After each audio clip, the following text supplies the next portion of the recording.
Hi friends, Father Scott Vanderveer here. Today we begin a new series on making parish life matter. It's based on the book Rebuilt, which was written by a Catholic priest, Michael White, and a pastoral associate, a layperson working in leadership in the church, Tom Corcoran. And the two of them reflected on why parish life is in decline in so many places. They know firsthand because they work in the parish, both of them, full time, for a long time.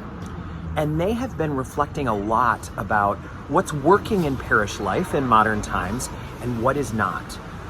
And one of the key parts of their approach that has been valuable for them and is valuable for us and all the other parishes that are taking notes on this approach is that we must focus on those that they call the lost. We should not be focusing on people who are found, meaning those who are already very invested in the parish. People who are very invested in the parish have found meaning and joy and deep faith through the sacramental life of the church. And so they should be nurtured and challenged, allowed to grow, equipped with everything that they need in order to become the kind of Christians, the kind of disciples that they're aiming at being. But they do not need to be coddled. It is the lost who need to be nurtured. Coddled might be the wrong word for them, but we want to be extravagant in our welcome for the lost. We want the lost to feel that they have found something valuable, maybe for the first time. When people come to St. Mary's from another church, I sometimes feel a little bit strangely sad because we're not looking to have new members of St. Mary's come from other churches, either other Catholic churches or other Christian churches or other faith communities. We're not looking for that. We want people to come to St. Mary's who do not have a church home, who have not yet found the path that makes sense to them. The greatest return to faith stories that we have are those who maybe thought about God as children or had a religious or spiritual practice in their early life that they completely lost later on. And they feel exiled. They feel like they're so hungry for something more than life could give them. The mistake that we sometimes make in parish life is we do whatever the insiders, whatever the longtime members think would be best, which is usually something that helps all of us who are already part of the church to just feel more comfortable. But being a disciple is not about being comfortable. It's about constantly growing. So if we're trying to make someone comfortable, it ought to be one of the outsiders, one of the lost, because making them comfortable is the way for them to make progress on their spiritual journey. Making someone comfortable who's already in the church could be a way of entitling someone who is being called by God not to be entitled, but to go bolder and be deeper in their spiritual journey. Does that make sense? So everyone gets treated with respect, but just like a parent treats a teenage child differently than a 3-year-old, knowing that the amount of nurturing that a 3-year-old needs is different than the amount and quality of nurturing that a teenager needs or can accept. The same thing is true for people in the church. Those who are teenagers in their faith or young adults or midlife in their faith journey, they need to be given the right tools for their journey, which is probably going to be challenge, a deepening of discipline in their practice, a desire to go where Jesus leads them, which, as we know, is the path of self-denial and self-emptying. A beginner, someone who's a baby in the faith, they can't handle that yet. They need to be welcomed in. So what the Rebuilt book recommends is that we actually start to imagine who is the classic lost person that we're trying to engage. they recommend naming that person. So we've named him Glens Falls Glenn, and we've named her Glens Falls Gloria. Glens Falls Glenn and Gloria may have gone to Catholic school, but they've stepped away from that practice long ago. Instead of going to church on the weekends, they play golf or they go to brunch.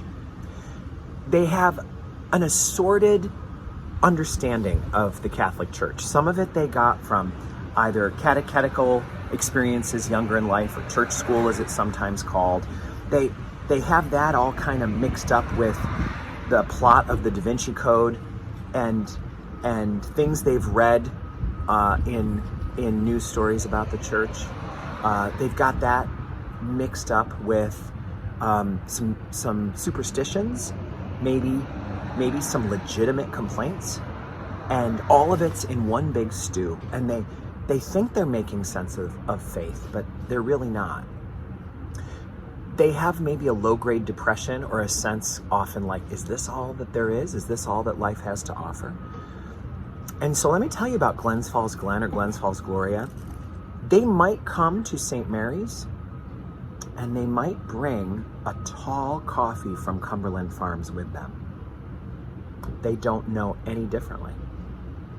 How we treat them is going to be a real indicator of where we are in welcoming the lost and challenging the insiders.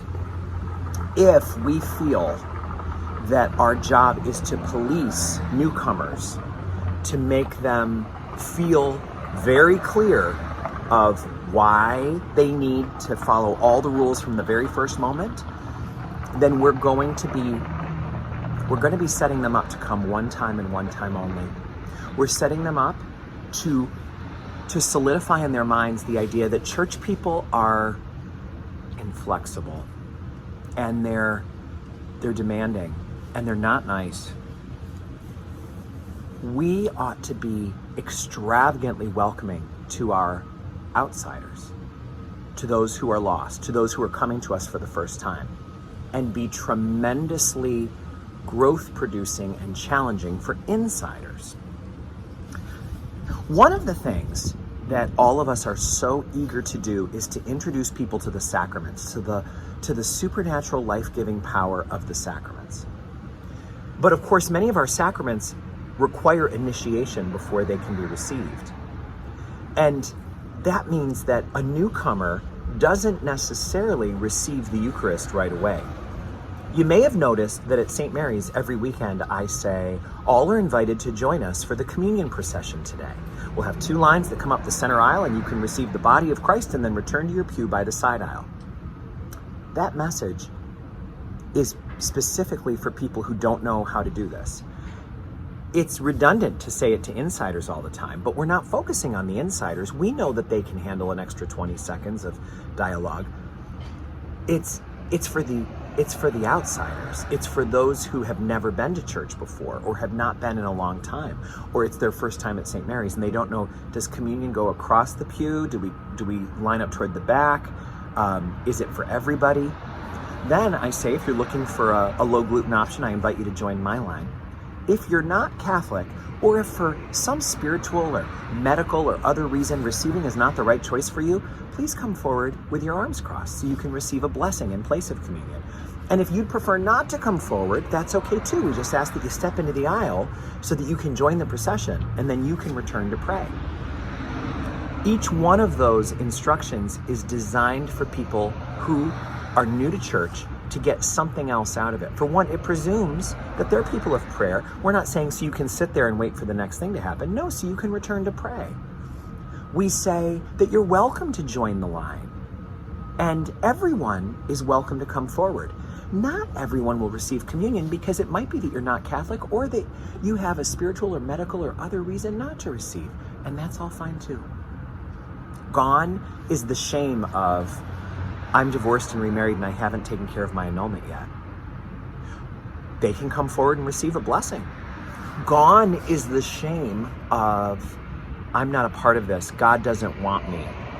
Gone is the shame of, there's a sin that I've committed that I'm ashamed of and I haven't gone to confession yet. gone is all of that, I can still receive a blessing. It is still appropriate for me to come forward. Do you see that that's all geared toward the lost? Something they say in the Rebuilt book that is very challenging and very thought-provoking is this. Many of us come to the sacraments as a way to grow in our faith. For others of us, the sacraments are what we do instead of growing. Isn't that challenging? I'm going to say it again. Sacraments are meant to be a way for us to grow in our faith. But for some of us, receiving the sacraments is what we do instead of growing. Have you ever known someone who's been receiving communion every week or maybe even every day, but continues to hold racist, sexist, or intolerant thoughts? Have you ever known someone who practices their faith and receives the sacraments regularly, but who is a bear in the parking lot after Mass to other drivers? Have you ever known that in yourself or in someone else? That's what indicates that we're receiving the sacraments instead of growing. It might mean that the soil inside of us hasn't been tilled enough for the seed of the sacraments to take root. The sacraments never fail us. We fail the sacraments. Jesus is always fully present, body and blood, soul and divinity in the Eucharist. But if our table is not set inside, we can receive him and not have a place for him at the table of our life. And he doesn't get to have the impact because although his presence was 100% real and supernaturally and authentic, we didn't have our real presence there. We received him instead of growing, instead of encountering. Oh, that's so challenging. Do you feel that? It burns to say it and think about it because it applies to all of us at times. So we are meant to welcome and comfort the outsiders and challenge and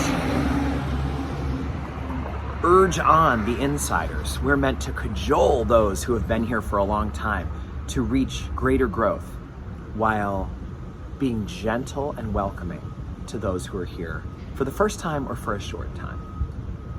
What a challenge, a new perspective on parish life. May God bless you, whether you're going to be praying about this, thinking about it on your own, or talking about it with your small group. And may God bless St. Mary's and all the parishes of the Church of God. May all of us grow in our desire for holiness and to become true disciples of our Master.